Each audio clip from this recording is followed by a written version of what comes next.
মালাইকাল মাউতকে জিজ্ঞাসা করলেন, তুমি আমার অমুক সঙ্গীর দিকে ঠিক ওভাবে ড্যাব ড্যাব করে কেন তাকিয়েছিলে? মালাইকাল মাউত উত্তর দিল, আমি এই ব্যক্তিকে আপনার মজলিসে দেখে অনেক অবাক হয়েছিলাম, কারণ আল্লাহ তাআলা আমাকে হিন্দুস্তানের অমুক এলাকায় এই ব্যক্তির রূহ কবজ করার আদেশ করেছিলেন। কিন্তু আমি দেখতে পেলাম যে এই ব্যক্তি পৃথিবীর অপর প্রান্তে আপনার মজলিসে উপস্থিত রয়েছে। কিন্তু আমি যখন হিন্দুস্তানের সেই এলাকায় পৌঁছালাম, দেখতে পেলাম যে সে ঠিকই সেখানে পৌঁছে গেছে। তখন আমি বুঝলাম যে আল্লাহর হুকুম সঠিক, তাই আল্লাহ তাকে এখানে পৌঁছে দিয়েছেন।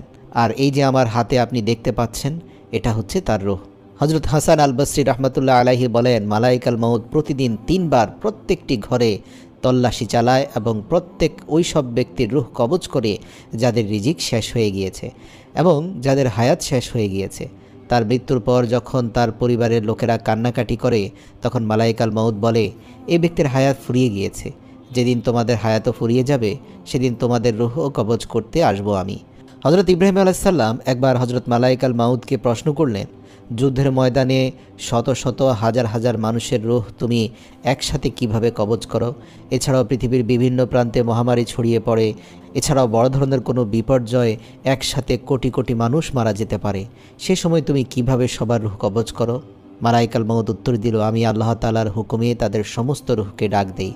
সকলের রূহ একসাথে এসে আমার হাতের আঙ্গুলের ভেতরে প্রবেশ করে, তখন আমি একসাথে সমস্ত রূহকে কবজ করে নিই। অপর একটি রেওয়ায়াতের মধ্যে এমন রয়েছে যেখানে বলা হয়েছে, পৃথিবীর পুরো জমিন মালাইকাল মাউতের কাছে একটি প্লেটের মতো। মালাইকাল মাউত যেখান থেকে যার রূহ ইচ্ছে কবজ করে নেয়। হজরত আলী রাদিয়াল্লাহুকে জিজ্ঞেস করা হয়েছিল, এমন কি আমল রয়েছে যা করলে মৃত্যুর সময় মালাইকাল মাউত সেই ব্যক্তিকে সম্মান করে এবং তার আত্মাকে প্রশান্তির সাথে কবজ করে? এই প্রশ্ন করা মাত্রই হজরত আলী রাদিয়াল্লাহু তাআলা আনহু সেই ব্যক্তিকে বললেন, 3টি আমল এমন রয়েছে যে ব্যক্তি এই 3টি কাজ করে তখন মৃত্যুর ফেরেশতারা তাকে সম্মান করে এবং তার আত্মাকে শান্তিতে কবজ করে নিয়ে যায়।